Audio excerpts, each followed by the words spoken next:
Hello everyone, how are you all doing. तो आज से हम लोग स्टार्ट करेंगे जेड ट्रांसफॉर्म।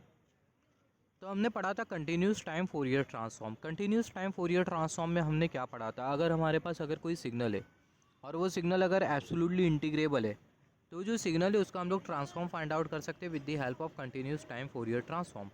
तो जो कंटिन्यूस टाइम फोरियर ट्रांसफॉर्म होता है वो सिर्फ और सिर्फ एब्सोल्युटली इंटीग्रेबल सिग्नल के लिए होता है। Continuous time Fourier transform is only applicable for absolutely integrable signal.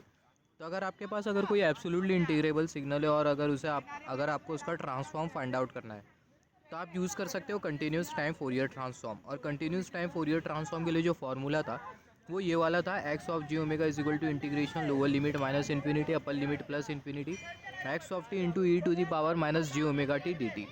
तो अगर आपके पास अगर कोई सिग्नल है और वो जो सिग्नल है एब्सोल्युटली इंटीग्रेबल सिग्नल है तो वो सिग्नल का continuous time Fourier transform find out कर सकते हो with the help of this relation. अब ये एब्सोल्युटली इंटीग्रेबल सिग्नल क्या होता है, आपने कंसिडर किया यहाँ पर ये एक्स ऑफ टी सिग्नल, और ये जो एक्स ऑफ टी जो सिग्नल है उसको हमने इंटीग्रेट कर दिया माइनस इन्फिनिटी से प्लस इन्फिनिटी के बीच में। तो यहाँ पर ये जो एक्स ऑफ टी जो सिग्नल आपको जो दिखाई दे रहा है इसका अगर आउटकम अगर इन्फिनिटी के कंपैरिजन में अगर कम होता है तो यहाँ पर आपका ये जो एक्स ऑफ टी जो सिग्नल है वो कौन सा सिग्नल है, ये जो एक्स ऑफ टी जो सिग्नल है वो एब्सोल्युटली इंटीग्रेबल सिग्नल है। तो एब्सोल्युटली इंटीग्रेबल सिग्नल को आप x of T for example हमने सिग्नल कंसीडर किया, इसको हमने इंटीग्रेट करते हैं माइनस इन्फिनिटी से प्लस इन्फिनिटी के बीच में। इंटीग्रल का आउटकम अगर इन्फिनिटी के कंपैरिजन में कम होता है तो आपका जो एक्स ऑफ टी जो सिग्नल होगा वो एब्सोल्युटली इंटीग्रेबल सिग्नल होगा। तो जो कंटिन्यूस टाइम फोरियर ट्रांसफॉर्म था वो सिर्फ और सिर्फ एब्सोल्युटली इंटीग्रेबल सिग्नल पे ही एप्लीकेबल था। अगर आपके पास अगर कोई एब्सोल्युटली इंटीग्रेबल सिग्नल है तो आप उसका continuous time Fourier transform find out कर सकते हो with the help of this relation. Similarly अगर हमारे पास कोई नॉन एब्सोल्युटली इंटीग्रेबल सिग्नल हो गया तो उसका हम लोग ट्रांसफॉर्म कैसा फाइंड आउट करेंगे, तो उसी के वजह से आ जाता है हमारे पास लैप्लास ट्रांसफॉर्म। लैप्लास ट्रांसफॉर्म में हम लोग जो नॉन एब्सोल्युटली इंटीग्रेबल सिग्नल है उसका भी हम लोग ट्रांसफॉर्म इवेल्युएट कर सकते हैं। We can evaluate transform of non absolutely integrable signal with the help of Laplace transform. तो लैप्लास ट्रांसफॉर्म के हेल्प से कोई भी नॉन एब्सोल्युटली इंटीग्रेबल सिग्नल उसका भी हम लोग ट्रांसफॉर्म इवेल्युएट कर सकते थे। यहाँ पर आप देखो हमने डिस्कस किया था ये वाला फार्मूला लैप्लास ट्रांसफॉर्म। अगर हमें किसी सिग्नल का अगर transform Laplace transform find out करना है तो हम लोग यूज़ कर रहे थे ये वाला रिलेशन, राइट। हम लोग कंसिडर कर रहे थे एक्स ऑफ एस, और ये जो एस था वो किसके बराबर में था, सिग्मा प्लस जी ओमेगा के। तो यहाँ पर ये जो एस हमने जो कंसिडर किया इसके बदले क्या आ जाएगा, सिग्मा प्लस जी ओमेगा आ जाएगा। तो हमें क्या मिल जाएगा, x of sigma plus j omega is equal to integral lower limit minus infinity upper limit plus infinity x of t into e to the power minus sigma t into e to the power minus ji omega t d t. यहाँ पर हमने ये वाले relation के बारे में बात किया था लैप्लास ट्रांसफॉर्म जब हम लोग पढ़ रहे थे। तो इनिशियल वीडियो में हमने लैप्लास ट्रांसफॉर्म की ये वाले रिलेशन के बारे में बात किया था। हमने डिस्कस किया था कि ये x of t into e to the power minus sigma t जो टर्म हमें जो दिखाई दे रहा है वो किसके बराबर में था, एक्स वन ऑफ टी के बराबर में था। हमने डिस्कस किया था हम लोग लैप्लास ट्रांसफॉर्म फाइंड आउट कर रहे हैं एक्स ऑफ टी सिग्नल का। इसका मतलब हम लोग x of t into e to the power minus sigma t signal का फोरियर ट्रांसफॉर्म इवेल्युएट कर रहे हैं या फिर बोल सकते हैं फोरियर ट्रांसफॉर्म फाइंड आउट कर रहे हैं। हमने डिस्कस किया था इसके बारे में। Laplace transform of signal x of T is nothing, जैसे कि हमने डिस्कस किया था जो लैप्लास ट्रांसफॉर्म होता है एक्स ऑफ टी सिग्नल का कुछ नहीं होता, ये फोरियर ट्रांसफॉर्म ही होता है कौन से सिग्नल का, ये x one of t signal का जो कि बराबर में x of t into e to the power minus sigma t. तो जैसे कि हमने डिस्कस किया which is equal to x of t into e to the power minus sigma t. इसके बारे में हमने ऑलरेडी डिस्कस किया था लैप्लास ट्रांसफॉर्म के कॉन्सेप्ट में। अगर आपको अगर पता हो तो आपको मैं ये जो समझा रहा हूँ आपको समझ में आ गया होगा। हमने ये पढ़ा था लैप्लास ट्रांसफॉर्म में अगर हम लोग एक्स ऑफ टी सिग्नल का अगर लैप्लास ट्रांसफॉर्म अगर कैलकुलेट कर रहे इवेल्युएट कर रहे इसका मतलब हम लोग x one of t signal जो कि x of t into e to the power minus sigma t, इसका हम लोग क्या इवेल्युएट कर रहे हैं, इसका हम लोग क्या फाइंड आउट कर रहे हैं, इसका हम लोग फोरियर ट्रांसफॉर्म इवेल्युएट कर रहे हैं। तो Laplace transform is nothing but it is the Fourier transform of this x one of t signal which is equal to x of t into e to the power minus sigma t.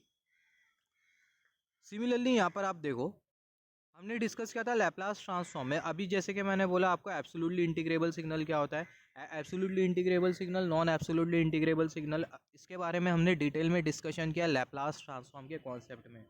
तो जो Laplace transform है आप उसको बहुत अच्छी तरीके से देखो, डिटेल में देखो, हर एक कॉन्सेप्ट को समझो, रीजन ऑफ कन्वर्जेंस क्या होता है, absolutely integrable signal, non absolutely integrable signal, सभी के बारे में मैंने डिटेल में बताया हूँ। तो आप लैप्लास ट्रांसफॉर्म देखने के बाद ही जेड ट्रांसफॉर्म को आप समझना। अगर लैप्लास ट्रांसफॉर्म समझने के बाद अगर जेड ट्रांसफॉर्म को आप समझ रहे हो तो जेड ट्रांसफॉर्म समझना आपके लिए बहुत हद तक के आसान हो जाएगा।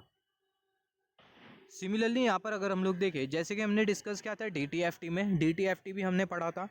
DTFT में हमने पढ़ा था एक्स ऑफ एन सिग्नल। इसका जो DTFT होता है वो क्या होता है, डिस्क्रीट टाइम फोरियर ट्रांसफॉर्म होता है x of e to the power j omega. और हमने डिस्कस किया था कि जो x of e to the power j omega होता है ये बराबर में होता है summation n is equal to minus infinity to plus infinity x of n into e to the power minus j omega N.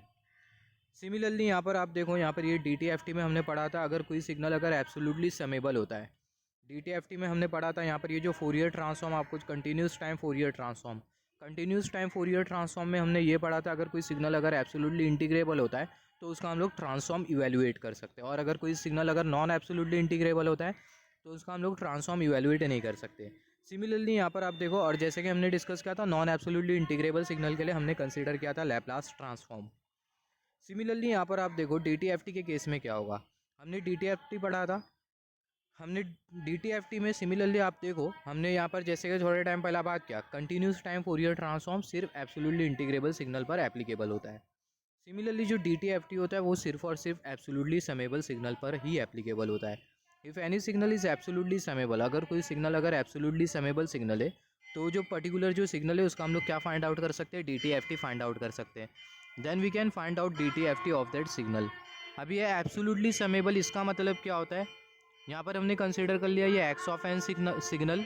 ये जो एक्स ऑफ एन जो सिग्नल है इसका अगर हम लोग समेशन कंसिडर कर ले माइनस इन्फिनिटी से प्लस इन्फिनिटी के बीच में, और आउटकम अगर हमें इन्फिनिटी के कंपैरिजन में अगर हमें कम मिले तो ऐसा जो सिग्नल होगा उसको हम लोग बेसिकली बोलेंगे एब्सोल्युटली समेबल सिग्नल। और मैं आपको बता दूं डिस्क्रीट केसेस में, डिस्क्रीट टाइम सिग्नल के केसेस में जो सिग्नल होता है उसको हम लोग सीक्वेंस बोलते हैं। आप ये बहुत इंपॉर्टेंट है, इसको नोट डाउन करना।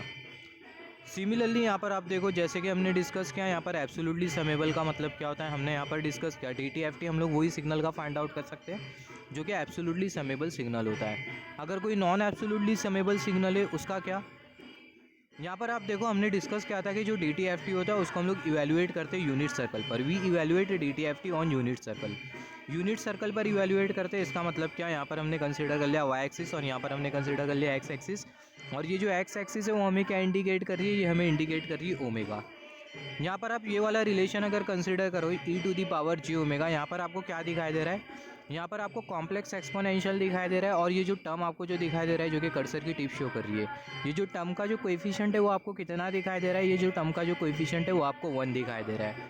तो यहाँ पर आप देखो, यहाँ पर ये जो ओमेगा है, ओमेगा की वैल्यू को आप वेरी करो।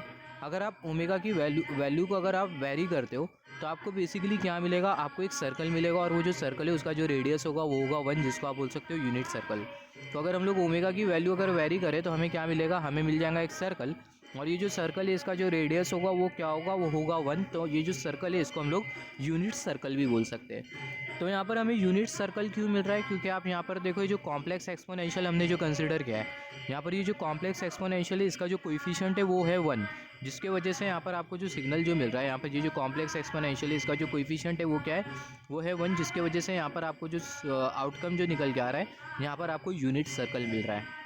और यही रीज़न की वजह से, जैसे कि मैंने आपको बोला, यहाँ पर ये जो कॉम्प्लेक्स एक्सपोनेंशियल है इसका जो कोएफिशिएंट है वो है 1, जिसके वजह से आपको एक सर्कल मिल रहा है, और वो जो सर्कल का जो रेडियस है वो आपको क्या मिल रहा है, 1 मिल रहा है। हैंस ये जो सर्कल है उसको हम लोग क्या बोल रहे हैं, इसको हम लोग बोल रहे हैं यूनिट सर्कल। तो यही रीज़न की वजह से जो DTFT होता है उसको हम लोग कहाँ पर इवैल्यूएट करते हैं, उसको हम लोग यूनिट सर्कल पर इवैल्यूएट करते हैं। हमने थोड़े टाइम पहले डिस्कस किया कि जो DTFT होता है वो सिर्फ और सिर्फ एब्सोल्युटली समेबल सिग्नल पर एप्लीकेबल होता है। अगर आपके पास अगर कोई नॉन एब्सोल्युटली समेबल सिग्नल है तो उसका ट्रांसफॉर्म आप कैसा फाइंड आउट करोगे, तो नॉन एब्सोल्युटली समेबल सिग्नल के केस के लिए हमारे पास एक ट्रांसफॉर्म होता है जिसको हम लोग बेसिकली बोलते हैं Z ट्रांसफॉर्म। तो Z ट्रांसफॉर्म के हेल्प से नॉन एब्सोल्युटली समेबल सिग्नल का भी आप ट्रांसफॉर्म इवैल्यूएट कर सकते हो। कैसा इवैल्यूएट करेंगे इसके बारे में हम लोग डिस्कस करेंगे। जैसे कि हमने यहाँ पर डिस्कस किया था, जो कंटिन्यूस टाइम फोरियर ट्रांसफॉर्म होता है वो सिर्फ और सिर्फ एब्सोल्युटली इंटीग्रेबल सिग्नल के लिए ही एप्लीकेबल होता है। अगर आपके पास अगर नॉन एब्सोल्युटली इंटीग्रेबल सिग्नल है तो आप कौन सा ट्रांसफॉर्म यूज़ करते हो, आप यूज़ करते हो लैप्लास ट्रांसफॉर्म। सिमिलरली जो DTFT होता है वो एप्लीकेबल होता है एब्सोल्युटली समेबल सिग्नल के लिए। अगर आपके पास नॉन एब्सोल्युटली समेबल सिग्नल है तो आप कौन सा ट्रांसफॉर्म यूज़ करोगे, नॉन एब्सोल्युटली समेबल सिग्नल के लिए आप यूज़ करने वाले हो Z ट्रांसफॉर्म। कौन सा ट्रांसफॉर्म यूज़ करने वाले हो, Z ट्रांसफॉर्म यूज़ करने वाले हो। तो Z ट्रांसफॉर्म में हम लोग क्या फाइंड आउट करेंगे, in Z transform we can find, Z transform में हम लोग फाइंड आउट कर सकते हैं transform non absolutely summable signal का बाय वेरिंग द कोएफिशिएंट और मैग्नीट्यूड ऑफ कॉम्प्लेक्स एक्सपोनेंशियल। तो जैसे कि हमने डिस्कस किया, जो Z ट्रांसफॉर्म है उसके हेल्प से आप नॉन एब्सोल्युटली समेबल सिग्नल का भी जो ट्रांसफॉर्म है उसको इवेल्युएट कर लोगे। कैसा इवेल्युएट कर लोगे? यहाँ पर आपको जो कॉम्प्लेक्स एक्सपोनेंशियल जो दिखाई दे रहा है, वो जो कॉम्प्लेक्स एक्सपोनेंशियल है इसके साथ हम लोग एक मैग्नीट्यूड पार्ट को मल्टीप्लाई करेंगे और वो जो मैग्नीट्यूड टर्म होगा उसको हम लोग वेरी करेंगे, जिसके वजह से होगा क्या, जो नॉन एब्सोल्युटली समेबल सिग्नल होगा उसका हम लोग ट्रांसफॉर्म इवेल्युएट कर लेंगे। यहाँ पर आप देखो, यहाँ पर अगर हमारे पास एक्स ऑफ एन अगर सीक्वेंस है, यहाँ पर ये पूरे Z ट्रांसफॉर्म में जो सिग्नल है मैं उसको सीक्वेंस बोलते हुए चलूँगा। ये एक्स ऑफ एन जो सीक्वेंस है, मान लेते हैं इसका जो Z ट्रांसफॉर्म है वो क्या है, वो है एक्स ऑफ Z। तो यहाँ पर आप देखो, यहाँ पर ये जो Z है वो किसके बराबर में होगा, ये जो Z है वो बराबर में होगा R into e to the power ji omega. जैसे कि मैं आपको बोल रहा था, ये जो कॉम्प्लेक्स एक्सपोनेंशियल है इसके साथ हम लोग एक मैग्नीट्यूड टर्म को मल्टीप्लाई कर देंगे और उसको हम लोग वेरी करेंगे। तो यहाँ पर आप देख सकते हो, जो e to the power ji omega उसके साथ हमने एक मैग्नीट्यूड टर्म को मल्टीप्लाई कर दिया R। अभी जो R की जो वैल्यू होगी वो हम लोग वेरी कर सकते हैं, और ये R की वैल्यू को वेरी करते हुए कोई भी जो नॉन एब्सोल्युटली समेबल सिग्नल होगा उसका हम लोग ट्रांसफॉर्म इवेल्युएट कर लेंगे। तो और सिमिलरली जब R की वैल्यू आपको 1 मिलेंगी तो आपको कौन सा सिग्नल मिलेगा, आपको कौन सा सर्कल मिलेगा, यूनिट सर्कल मिलेगा।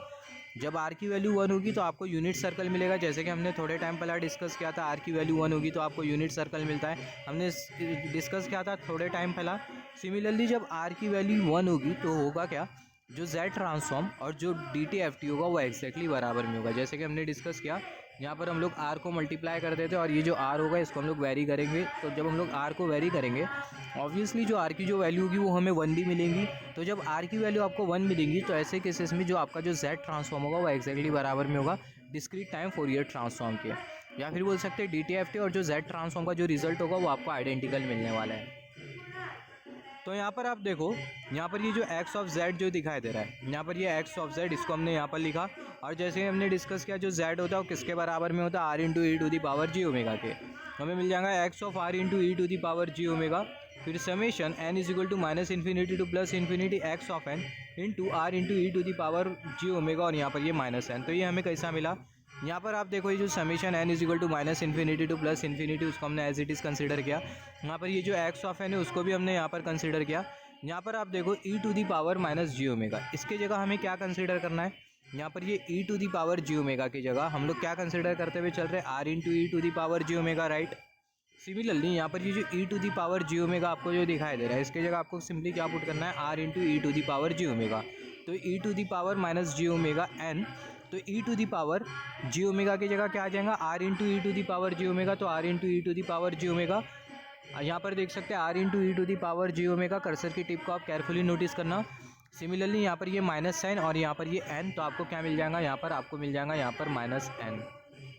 तो यहाँ पर आप देखो, अगर आपको किसी भी सिग्नल का अगर Z ट्रांसफॉर्म फाइंड आउट करना है तो आप कौन सा फॉर्मूला यूज़ करने वाले हो, आप ये वाला फार्मूला यूज़ करने वाले हो in order to find Z transform of any signal. X of Z is equal to summation n is equal to minus infinity to plus infinity x of n into r into e to the power minus r into e to the power ji omega, और यहाँ पर ये minus n. X of Z is equal to summation n is equal to minus infinity to plus infinity x of n into r into e to the power ji omega, और यहाँ पर ये minus n. और ये जो term है are into e to the power ji omega, ये किसके बराबर में होता है, Z के बराबर में होता है, जैसे कि हमने डिस्कस किया। For finding Z transform of signal, अगर आपको किसी भी सिग्नल का Z ट्रांसफॉर्म फाइंड आउट करना है तो आप कौन सा रिलेशन यूज़ करने वाले हो, आप ये वाला रिलेशन यूज़ करने वाले हो। यहाँ पर अगर हम लोग देखें, कंसीडर कर लेते हैं, यहाँ पर हमने x of n signal consider किया है। यहाँ पर ये जो हमने जो एक्स ऑफ एन जो सिग्नल जो कंसीडर किया है, इसका जो Z ट्रांसफॉर्म है उसको हमने यहाँ पर लिखा x of e to the power ji omega is equal to summation n is equal to minus infinity to plus infinity. Just wait for a second, यहाँ पर हमने कंसीडर कर लिया ये एक्स ऑफ एन सिग्नल, और यहाँ पर ये जो एक्स ऑफ एन सिग्नल का जो DTFT होता है वो क्या होता है, वो होता है x of e to the power ji omega is equal to summation n is equal to minus infinity to plus infinity x of n into e to the power minus ji omega, and ये DTFT होता है। अगर x of n signal का अगर आपको discrete time Fourier transform calculate करना है तो आप ये वाला फार्मूला यूज़ करते हो, राइट। तो ये जो फार्मूला है वो किसके लिए, ये जो फार्मूला है वो डिस्क्रीट टाइम फोरियर ट्रांसफॉर्म के लिए।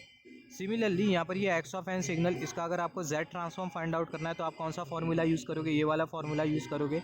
यहाँ पर ये Z की जगह क्या आ जाएगा, R into e to the power ji omega. तो x of R into e to the power ji omega is equal to summation n is equal to minus infinity to plus infinity.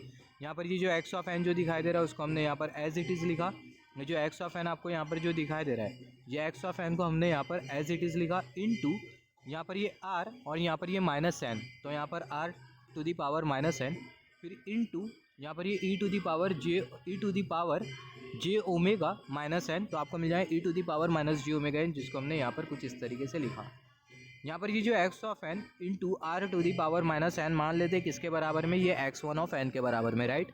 हमने consider कर लिया x of n into are to the power minus n, ये बराबर में x one of N के। यहाँ पर आप देखो, यहाँ पर ये वाला जो फॉर्मूला है वो किसके लिए, सिग्नल का जेड ट्रांसफॉर्म फाइंड आउट करने के लिए, और यहाँ पर ये वाला जो फॉर्मूला है वो किसके लिए, सिग्नल का discrete time Fourier transform find out करने के लिए ये वाला फार्मूला है, और नीचे वाला जो फार्मूला है वो सिग्नल का जेड ट्रांसफॉर्म के लिए। यहाँ पर आप ये दोनों फार्मूला को कंपेयर करो, ये वाला फार्मूला और ये वाला फार्मूला, या फिर ये वाला रिलेशन और ये वाला रिलेशन, दोनों को कंपेयर करो। एक्स वन ऑफ एन यहाँ पर आपको दिखाई दे रहा है और यहाँ पर आपको क्या दिखाई दे रहा है, एक्स ऑफ एन दिखाई दे रहा है। एक्स वन ऑफ एन यहाँ पर किसके बराबर में, x of n into are to the power minus n, e to the power minus ji omega n आपको यहाँ पर दिखाई दे रहा है, e to the power minus ji omega n. Summation n is equal to minus infinity to plus infinity, summation n is equal to minus infinity to plus infinity. तो यहाँ पर हो क्या रहा है, जो डी टी एफ टी उसका भी हमें सेम रिलेशन मिल रहा है और जो जेड ट्रांसफॉर्म है उसका भी हमें सेम रिलेशन मिल रहा है। इसका मतलब ये होता है कि आप जेड ट्रांसफॉर्म अगर किसी एक्स ऑफ एन सिग्नल का फाइंड आउट कर रहे हो, इसका मतलब आप x one of n signal जो कि बराबर में x of n into are to the power minus n, इसका आप D T F T find out कर रहे हो। तो जैसे कि आपने यहाँ पर डिस्कस किया था, यहाँ पर हमने इसके बारे में डिस्कस किया था, आप एक्स ऑफ टी सिग्नल का लैप्लास ट्रांसफॉर्म फाइंड आउट कर रहे हो, इसका मतलब x one of t signal जो कि किसके बराबर में, x of t into e to the power minus sigma t, आप इसका फोरियर ट्रांसफॉर्म इवेलुएट कर रहे हो। आप लैप्लास ट्रांसफॉर्म फाइंड आउट कर रहे हो एक्स ऑफ टी सिग्नल का, इसका मतलब आप x one of t signal जो कि बराबर में x of t into e to the power minus sigma t, आप इसका फोरियर ट्रांसफॉर्म इवेलुएट कर रहे हो। सिमिलरली यहाँ पर भी सेम है, कोई आपको बहुत रेयर आपको मतलब डिफरेंस दिखेगा ये पूरे कॉन्सेप्ट में। जेड ट्रांसफॉर्म आप फाइंड आउट कर रहे हो एक्स ऑफ एन सिग्नल का, इसका मतलब क्या है, जेड ट्रांसफॉर्म फाइंड आउट कर रहे हो एक्स ऑफ एन सिग्नल का, इसका मतलब एक्स वन ऑफ एन जो सिग्नल है जो कि बराबर में x of n into are to the power minus n, आप इसका क्या फाइंड आउट कर रहे हो, आप इसका फाइंड आउट कर रहे हो डी टी एफ टी। तो ये बहुत इंपॉर्टेंट है, आप नोट डाउन कर लेना, एग्जाम में बहुत ज़्यादा चांसेस है क्वेश्चंस पूछे जाने की। जेड ट्रांसफॉर्म ऑफ सिग्नल, जो जेड ट्रांसफॉर्म है सिग्नल एक्स ऑफ एन का, वो कुछ नहीं है, ये डी टी एफ टी है signal x one of n का जो कि बराबर में x of n into are to the power minus n. तो लास्ट टाइम मैं रिपीट करते रहा हूँ, आप जेड ट्रांसफॉर्म फाइंड आउट कर रहे हो एक्स ऑफ एन सिग्नल का, इसका मतलब आप x one of n signal जो कि बराबर में x of n into are to the power minus n, आप इसका D T F T find out कर रहे हो या फिर बोल सकते हैं इवेलुएट कर रहे हो। सिमिलरली यहाँ पर आप देखो, जो जेड ट्रांसफॉर्म होता है उसको हम लोग कॉम्प्लेक्स फ्रिक्वेंसी प्लेन पर इवेलुएट नहीं करते, बहुत इंपॉर्टेंट है। जो जेड ट्रांसफॉर्म होता है उसको हम लोग जेड प्लेन पर इवेलुएट करते हैं, कॉम्प्लेक्स फ्रिक्वेंसी प्लेन पर इवेलुएट नहीं करते। Z transform is not evaluate on complex frequency plane, it is evaluate on z plane, ये बहुत इंपॉर्टेंट है। जेड प्लेन मतलब क्या, यहाँ पर आपको वाई एक्सिस दिखेंगी और ये जो वाई एक्सिस है वही इमेजिनरी ऑफ जेड, और यहाँ पर ये आपको एक्स एक्सिस दिखेंगी जो कि होगी रियल ऑफ जेड, और यहाँ पर आपको बेसिकली क्या मिल जाता है, यहाँ पर आपको मिल जाता है यूनिट सर्कल। यहाँ पर आप देखो, जब आर की वैल्यू 1 होगी तो जो सर्कल होगा वो यूनिट सर्कल होगा, और जो जेड ट्रांसफॉर्म होगा आर इज इक्वल टू 1 के लिए वो सेम होगा डी टी एफ टी की तरह। जैसे कि मैंने आपको थोड़े टाइम पहले बोला था, जो जेड होता है वो किसके बराबर में होता है, are into e to the power j omega के, और यहाँ पर ये जो आर है इसको आप वेरी करते हो, और जब आर की वैल्यू 1 होगी तो आपको जो जेड ट्रांसफॉर्म और जो डी टी एफ टी जो मिलेगा वो सेम मिलेगा। जेड ट्रांसफॉर्म और जो डी टी एफ टी होगी वो आइडेंटिकल हो गए for r is equal to 1 के लिए। तो बहुत बहुत बहुत इंपॉर्टेंट कॉन्सेप्ट है, यहाँ से आपको क्वेश्चन पूछे जाने के बहुत ज़्यादा चांसेस है। यहाँ से कोर क्वेश्चंस क्रिएट होते हैं, कोर क्वेश्चंस क्रिएट होते हैं, इसका मतलब जैसे कि आपको पूछ लिया जाएगा जो डी टी एफ टी होगा और जो जेड ट्रांसफॉर्म होगा, दोनों के जो रिजल्ट होंगे वो आइडेंटिकल होंगे for r is equal to 1, r greater than 1, r less than 1, r is equal to 0, ऐसा क्वेश्चन पूछे जाने की बहुत ज़्यादा चांसेस है। तो आपको क्या लिखना होगा, आपको लिखना होगा r is equal to 1। Similarly जब आर की वैल्यू 1 के बराबर में नहीं होगी, जैसे कि हमने डिस्कस किया था, यहाँ पर ये जो आर होता है इसको हम लोग वेरी करते हैं, तो जब आर की वैल्यू 1 के बराबर में नहीं होगी तो जो सर्कल होगा वो आपको यूनिट सर्कल नहीं मिलेगा, हैंस जो जेड ट्रांसफॉर्म और जो डी टी एफ टी के जो रिजल्ट होंगे वो आइडेंटिकल नहीं होंगे। जेड ट्रांसफॉर्म और जो डी टी एफ टी के जो रिजल्ट होंगे वो आइडेंटिकल नहीं होंगे। यहाँ पर आप देखो, लैप्लास ट्रांसफॉर्म में आपने क्या पढ़ा था, लैप्लास ट्रांसफॉर्म में आपने पढ़ा था आर ओ सी के बारे में। आर ओ सी क्या होती है, जो आर ओ सी होती है वो होती है region of convergence. Same region of convergence के बारे में आप डिस्कस करने वाले हो, जेड ट्रांसफॉर्म के बारे में कॉन्सेप्ट सेम रहने वाला है।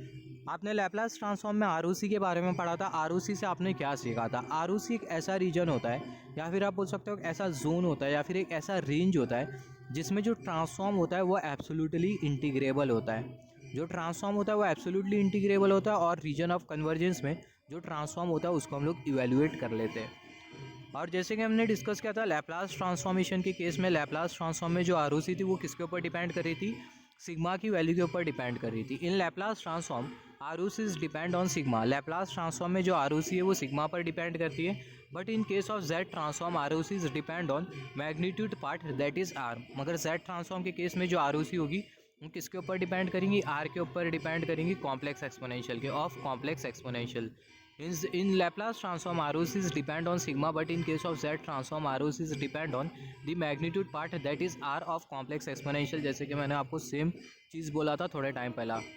तो यहाँ पर Z is equal to R into e to the power ji omega. E to the power ji omega ये है क्या? E to the power ji omega ये है क्या? ये है कॉम्प्लेक्स एक्सपोनेंशियल। और यहाँ पर आपको जो R जो दिखाई दे रहा है ये आपको इंडिकेट कर रहा है magnitude of complex exponential, magnitude of complex exponential. और यहाँ पर ये जो R है इसी को ही आप वेरी करोगे। तो जैसे कि हमने डिस्कस किया जेड ट्रांसफॉर्म के केस में जो रीजन ऑफ कन्वर्जेंस है वो किसके ऊपर डिपेंड करेगा? जो रीजन ऑफ कन्वर्जेंस है वो आर के ऊपर डिपेंड करेगा। यहाँ पर मैं आपको एक कॉन्सेप्ट बता देता हूँ। यहाँ पर हमने कंसिडर कर लिया है 1। यहाँ पर ये थोड़ा इंपॉर्टेंट है, मतलब ये मैं आपको इसलिए बता रहा हूँ, ये मैथमेटिकल कॉन्सेप्ट है, ये आगे आपको थोड़ा सी एक बार यूज़ होने वाला है, इसलिए मैं बता देता हूँ आपको। यहाँ पर हमने 1 कंसिडर किया, और यहाँ पर हमने नंबर कंसिडर किया 2 3 4 5। यहाँ पर हमने कंसिडर किया हाफ, यहाँ पर ये 1/3 और यहाँ पर ये 1/4।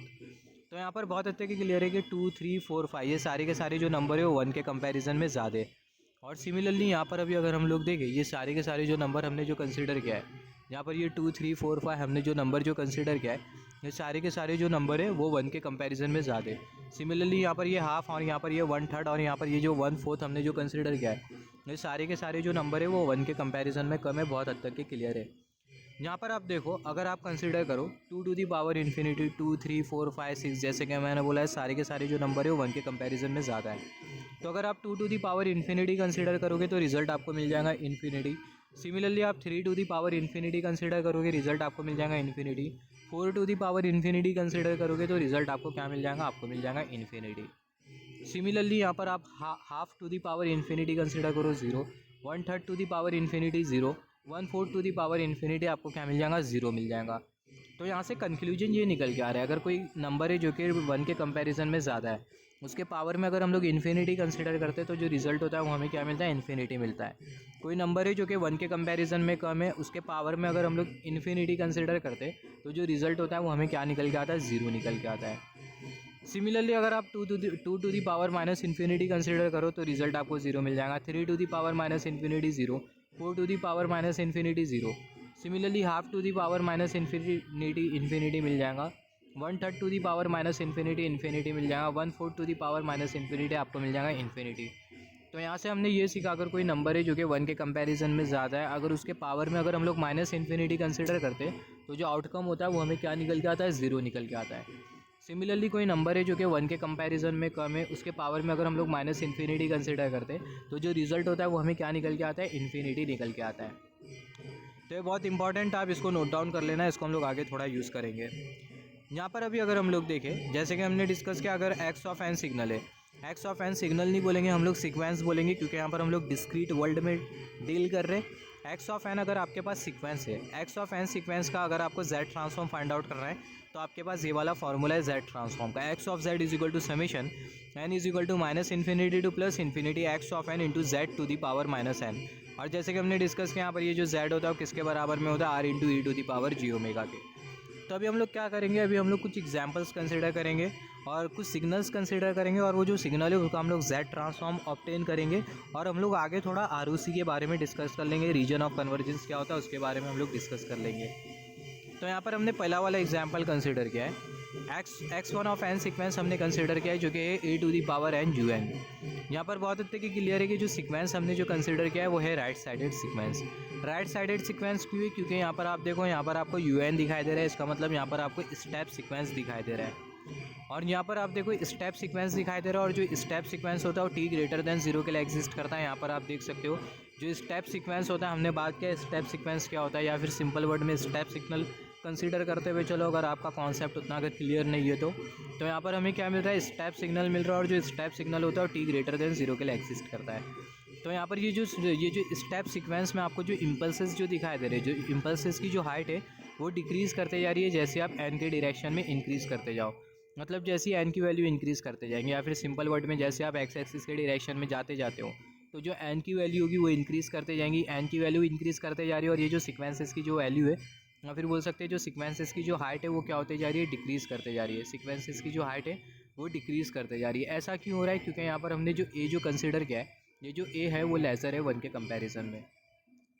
सिमिलरली अगर a अगर ग्रेटर होता 1 के कंपैरिजन में, तो जैसे ही n बढ़ते जाता सीक्वेंसेस की जो हाइट होती वो इंक्रीज़ करते जाती। यहाँ पर आप देख सकते हो जो a है वो ग्रेटर 1 के कंपैरिजन में, तो जो सीक्वेंसेस की जो हाइट आपको जो दिखाई दे रही है, सीक्वेंसेस की जो हाइट है वो इंक्रीज़ करते जा रही है विद इंक्रीज़ इन n। और यहाँ पर ये जो सीक्वेंसेस आपको जो दिखाई दे रहे हैं, सारे के सारे सीक्वेंसेस इन्फिनिटी तक के जाएंगे। तो यहाँ पर मुझे सिर्फ आपको इतना बताना था कि जो सीक्वेंस है वो राइट साइडेड सीक्वेंस है। तो यहाँ पर ये सीक्वेंस का आप अगर ट्रांसफॉर्म फाइंड आउट करो, जेड ट्रांसफॉर्म फाइंड आउट करो, तो जेड ट्रांसफॉर्म फाइंड आउट करने के लिए आपके पास ये वाला रिलेशन है, x of z is equal to summation n is equal to minus infinity to plus infinity. फिर उसके बाद यहाँ पर ये x of n into z to the power minus n, x of n की जगह क्या आ जाएगा, ये वाला पूरा टर्म आ जाएगा a to the power n u n. तो a to the power n u n हमने यहाँ पर लिखा। फिर उसके बाद z to the power minus n हमें दिखाई दे रहा है, उसको हमने यहाँ पर लिख लिया z to the power minus n. यहाँ पर आप देखो, यहाँ पर ये जो स्टेप सीक्वेंस जो दिखाई दे रहा है un, इसकी जो वैल्यू होती है वो कितनी होती है, वो होती है 1। और यहाँ पर ये जो un है इसका जो एग्जिस्टेंस का जो ड्यूरेशन है वो 0 से इन्फिनिटी के बीच में। तो यहाँ पर जो लिमिट होगी वो 0 से इन्फिनिटी जाएंगी। तो हम लोग देख सकते हैं n is equal to 0 to infinity a to the power n, उसको हमने एज इट इज़ कंसिडर किया। और जो un होगा किसके बराबर में होगा, 1 के बराबर में होगा। और ये जो z to the power minus n है उसको हमने यहाँ पर कंसिडर कर लिया। यहाँ पर आप देखो, यहाँ पर आप फर्दर इसको कुछ इस तरीके से लिख सकते हो, summation n is equal to, यहाँ पर ये 0 है, यहाँ पर ये 0 टू इन्फिनिटी, यहाँ पर ये ए जेड इनवर्स, और यहाँ पर ये पावर मैन, यहाँ पर ये ए और यहाँ पर ये जेड, उसको हमने पहला लिखा, और यहाँ पर ये -1, तो ए जेड इनवर्स, और यहाँ पर ये एन। यहाँ पर आपको कुछ रिलेशंस पता होना चाहिए, जैसे कि summation n is equal to 0 to infinity a to the power n, ये बराबर में होता है 1/1 minus a. Summation n is equal to 0 to n a to the power n, ये बराबर में होता है 1 minus a to the power n plus 1, और डिनोमिनेटर में 1 minus a. Summation n is equal to 0 to n, और यहाँ पर ये 1 टू दी पावर n, ये किसके बराबर में होता है, ये n प्लस 1 के बराबर में होता है। तो कुछ मैथमेटिकल रिलेशन आपको पता होना चाहिए। तो ये मैथमेटिकल रिलेशन से हम लोग ये आउटकम को लिंक करेंगे। यहाँ पर आप देखो आपको क्या मिल रहा है, summation n is equal to 0 to infinity a z inverse और पावर में n। यहाँ पर आप इसको किससे लिंक कर सकते हो, इससे लिंक कर सकते हो, summation n is equal to 0, मतलब इससे कंपेयर कर सकते हो आप। यहाँ पर हमें जो आउटकम जो निकल के आया इसको हम लोग किससे कंपेयर कर सकते हैं, इससे कंपेयर कर सकते हैं। Summation n is equal to 0 to infinity a to the power n, summation n is equal to 0 to infinity a z inverse to the power n. यहाँ पर आप ये दोनों को अगर कंपेयर करो तो यहाँ पर ये जो ए की जो वैल्यू है वो आपको किसके बराबर में दिखाई दे रही है, ए जेड इनवर्स के बराबर में दिखाई दे रही है। तो यहाँ पर ये जो समीशन है वो इसके बराबर में, तो सिंपली यहाँ पर ये जो ए आपको जो दिखाई दे रहा है इसके जगह आप क्या पुट कर दोगे, ए जेड इनवर्स पुट कर दोगे। अगर ए जेड इनवर्स पुट कर दो तो आपको क्या मिल जाएगा, 1/1 माइनस ए जेड इनवर्स। तो आपको जो ट्रांसफॉर्म जो मिलेगा एक्स ऑफ जेड वो बराबर में होगा 1/1 माइनस ए जेड इनवर्स। तो यहाँ पर आपको क्या मिल गया, यहाँ पर आपको मिल गया जेड ट्रांसफॉर्म कौन से सिग्नल का, a to the power n u n signal का। यहाँ पर अपने जो सिग्नल जो कंसिडर किया है a to the power n u n, ये जो सिग्नल आपने जो सीक्वेंस जो कंसिडर किया है, जो सीक्वेंस का आपको जो जेड ट्रांसफॉर्म जो मिला, इसका जेड ट्रांसफॉर्म आपको मिला 1/1 minus a z inverse. Z transform आपको मिल गया सिग्नल, या फिर बोल सकते हैं sequence a to the power n u n का। तो यहाँ पर आप देखो आपने कौन सा सीक्वेंस कंसिडर किया था, यहाँ पर आपने राइट साइडेड सीक्वेंस कंसिडर किया था, आपने राइट साइडेड सीक्वेंस कंसिडर किया। और ये जो राइट साइडेड सीक्वेंस आपने जो कंसिडर किया उसके लिए आपको जो ट्रांसफॉर्म जो मिला वो मिला 1/1 minus a z inverse. Similarly अगर आप लेफ्ट साइडेड सीक्वेंस कंसिडर करो, यहाँ पर हमने एक दूसरा सीक्वेंस कंसिडर किया है, दूसरा सिग्नल ये वाला जो सिग्नल है वो लेफ़्ट साइडेड सिग्नल है। लेफ़्ट साइडेड सिग्नल है, इसका मतलब यहाँ पर ये जो सिग्नल होगा वो आपको t लेस देन 0 के लिए मिलेगा। यहाँ पर ये जो आपको जो सिग्नल जो दिखाई दे रहा है, या फिर बोल सकते हो जो सीक्वेंस है वो आपको t लेस देन 0 के लिए मिलेगा, जिसकी वजह से जो सीक्वेंस है इसको हम लोग बेसिकली बोल रहे हैं लेफ़्ट साइडेड सीक्वेंस। और यहाँ पर ये जो हमने जो सीक्वेंस जो कंसिडर किया इसका जो एग्जिस्टिंग का जो ड्यूरेशन होगा वो होगा 0 से माइनस इन्फिनिटी के बीच में। तो यहाँ पर ये जो सीक्वेंस आपको जो दिखाई दे रहा है वो है लेफ़्ट साइडेड सीक्वेंस। और इसके लिए भी आप अगर जेड ट्रांसफॉर्म कैलकुलेट करते हो तो इसके लिए भी जो आपको जेड ट्रांसफॉर्म जो मिलेगा वो मिलेगा 1/1 माइनस ए जेड इनवर्स। तो यहाँ पर बहुत हद तक क्लियर है, सॉरी फॉर दैट, यहाँ पर बहुत हद तक की क्लियर है कि आपको जो Z ट्रांसफॉर्म जो मिल रहा है राइट साइडेड सीक्वेंस और लेफ्ट साइडेड सीक्वेंस के लिए वो सेम मिल रहा है। लेफ्ट साइडेड सीक्वेंस के लिए ये ट्रांसफॉर्म मिला 1/1 माइनस ए जेड इनवर्स, और राइट साइडेड सीक्वेंस के लिए आपको ये वाला ट्रांसफॉर्म मिला 1/1 minus a z inverse. Z transform of signal या फिर बोल सकते हैं right sided sequence a to the power n u n, और यहाँ पर आपको जेड ट्रांसफॉर्म मिल गया सीक्वेंस का minus a to the power n u of minus n minus one. तो यहाँ पर आपने कौन सा सीक्वेंस कंसीडर किया था? आपने कंसीडर किया था राइट साइडेड सीक्वेंस। ये फिगर को आप एज्यूम कर सकते हो राइट साइडेड सीक्वेंस, या फिर सिंपल वर्ड में बोलते हुए चलते right sided signal just for some time. तो जो राइट साइडेड सिग्नल था उसके लिए हमें ये वाला ट्रांसफॉर्म मिला, ये वाला ट्रांसफॉर्म मिला, और जो लेफ्ट साइडेड सिग्नल है उसके लिए भी हमें ये वाला ट्रांसफॉर्म मिला। बहुत हद तक क्लियर है कि राइट साइडेड सिग्नल और लेफ्ट साइडेड सिग्नल दोनों के लिए हमें जो ट्रांसफॉर्म जो मिल रहा है वो सेम मिल रहा है, या फिर बोल सकते हैं दोनों सिग्नल के लिए जो ट्रांसफॉर्म है वो आइडेंटिकल है। अगर मैं आपको दोनों में से कोई भी एक ट्रांसफॉर्म अगर दे दूँ 1/1 माइनस ए जेड इनवर्स, और मैं आपको पूछ लूँ ये ट्रांसफॉर्म कौन से सिग्नल का है, राइट साइडेड सिग्नल का या फिर लेफ्ट साइडेड सिग्नल का है, तो ऐसे में तो आप बता ही नहीं पाओगे। तो बेसिकली होगा क्या, यहाँ पर ये जो आपने जो ट्रांसफॉर्म जो कंसिडर किया है, ये ट्रांसफॉर्म को आपको यूनिकली डिफाइन करना होगा, और ये ट्रांसफॉर्म को यूनिकली डिफाइन करने के लिए आपके पास एक कॉन्सेप्ट होता है जिसको आप बोलोगे रीजन ऑफ कन्वर्जेंस। तो यहाँ पर आप देखो both the sequences are different, दोनों जो सीक्वेंसेस है या फिर बोल सकते हैं दोनों जो सिग्नल्स है वो अलग अलग है, मगर दोनों के जो Z ट्रांसफॉर्म है वो क्या है, वो है आइडेंटिकल। दोनों के Z ट्रांसफॉर्म आइडेंटिकल है, और अगर आपको कोई ट्रांसफॉर्म दे दूँ मैं 1/1 माइनस ए जेड इनवर्स, और आपको पूछ लूँ राइट साइडेड है लेफ्ट साइडेड है, तो आप बता नहीं पाओगे, क्योंकि दोनों हो सकता है वो ट्रांसफॉर्म, राइट, दोनों सिग्नल के लिए वो ट्रांसफॉर्म हो सकता है। या जैसे कि मैंने आपको थोड़ा टाइम पहला बोला, यहाँ पर ये जो ट्रांसफॉर्म है आपको इसे यूनिकली डिफाइन करना होगा, क्योंकि सिग्नल अलग अलग है मगर जो ट्रांसफॉर्म आपको जो मिल रहा है वो सेम मिल रहा है। तो सेम ट्रांसफॉर्म के रेस्पेक्ट में आप कैसा सिग्नल को बता पाओगे कि वो राइट साइडेड है या फिर लेफ्ट साइडेड? यही रीज़न की वजह से आपको जो ट्रांसफॉर्म होता है उसे यूनिकली डिफाइन करना होता है, और यूनिकली डिफाइन करने के लिए आपके पास एक कॉन्सेप्ट होता है जिसको बोला जाता है region of convergence. Both the sequences are different, दोनों जो सीक्वेंसेज है वो डिफरेंट है, मगर उनके जो Z ट्रांसफॉर्म है वो आइडेंटिकल है। In order to define transform uniquely, transform को यूनिकली डिफाइन करने के लिए हमारे पास क्या होता है, ROC होती है, इसका जो फुल फॉर्म होता है region of convergence.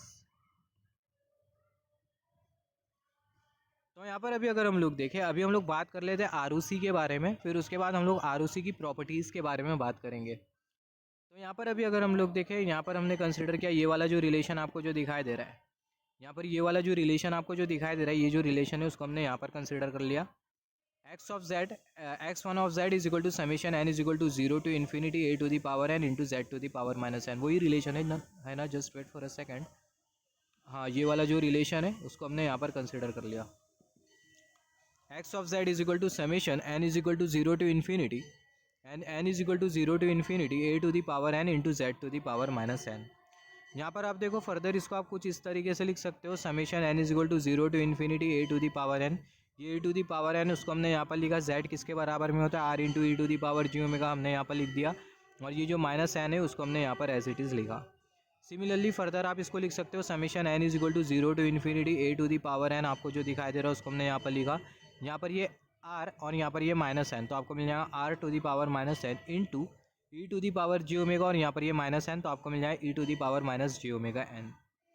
x1 of z is equal to summation n is equal to 0 to infinity, यहाँ पर ये a और यहाँ से आपको मिल जाएगा r इन्वर्स, इसको आप अरेंज करके लिख सकते हो a r इन्वर्स और पावर में n, तो आपको मिल जाएगा a r इन्वर्स और यहाँ पर ये पावर में n, I mean whole to the power n, a r inverse whole to the power n, a to the power n into r to the power minus n, इसको आप कुछ इस तरीके से लिख सकते हो, a r inverse whole to the power n into ये जो टर्म है उसको हमने यहाँ पर लिखा। यहाँ पर आप देखो, यहाँ पर ये जो टर्म आपको जो दिखाई दे रहा है इसका आपको मैग्नीट्यूड कितना दिखाई दे रहा है, ऑब्वियसली जो टर्म है इसका जो मैग्नीट्यूड है वो हमें दिखाई दे रहा है 1, कितना दिखाई दे रहा है 1 दिखाई दे रहा है। तो यहाँ पर आप देखो, यहाँ पर ये जो आपने जो टर्म कंसिडर किया है ए आर इन्वर्स, ये जो ए आर इन्वर्स है वो 1 के कंपैरिजन में कम होना चाहिए, ए r inverse should be less than 1, A r inverse 1 के कंपैरिजन में कम होगा। अगर वो ग्रेटर होता है 1 के कंपैरिजन में तो क्या होगा, if value of a r inverse is greater than 1 then we can not put infinity in power. अगर ए आर इन्वर्स की वैल्यू अगर 1 के कंपैरिजन में ज़्यादा होती है तो हम लोग पावर में इन्फिनिटी पुट नहीं कर सकते। यहाँ पर आप देखो समीशन की जो लिमिट है वो है n is equal to 0 to infinity, तो यहाँ पर ये जो n है इसके जगह आपको एक पर्टिकुलर टाइम के बाद क्या पुट करना होगा, इन्फिनिटी पुट करना होगा। इन्फिनिटी पुट करना होगा। अगर ए आर इन्वर्स अगर 1 के कंपैरिजन में अगर ज़्यादा होता है तो यहाँ पर आप n की जगह इन्फिनिटी पुट नहीं कर पाओगे, क्योंकि हमने डिस्कस किया था 1 के कंपैरिजन में अगर कोई नंबर ज़्यादा है, जैसे कि two to the power infinity, जैसे फॉर एग्जांपल 2, ये 1 के कंपैरिजन में ज़्यादा है, इसके पावर में इन्फिनिटी कंसिडर कर ले, रिजल्ट हमें क्या मिल जाएगा, इन्फिनिटी मिल जाएगा। तो यही रीज़न की वजह से जो ए आर इन्वर्स है उसको हम लोग 1 के कंपैरिजन में कम कंसिडर करेंगे। ए आर इन्वर्स को 1 के कंपैरिजन में कम कंसिडर करेंगे तो इसको हम लोग फर्दर लिख सकते हैं a upon R lesser than 1, further हम लोग लिख सकते हैं आर ग्रेटर दैन ए, और हमें अल्टीमेटली मिल जाएगा ये जो आर होता है वो किसके बराबर में होता है, मॉड ऑफ जेड के बराबर में होता है। अल्टीमेटली हमें मिल जाएगा mod of z greater than a. तो यहाँ पर आप देखो mod of z greater than a, ये आपको क्या मिल गया, ये आपको आर ओ सी मिल गई राइट साइडेड सीक्वेंस की।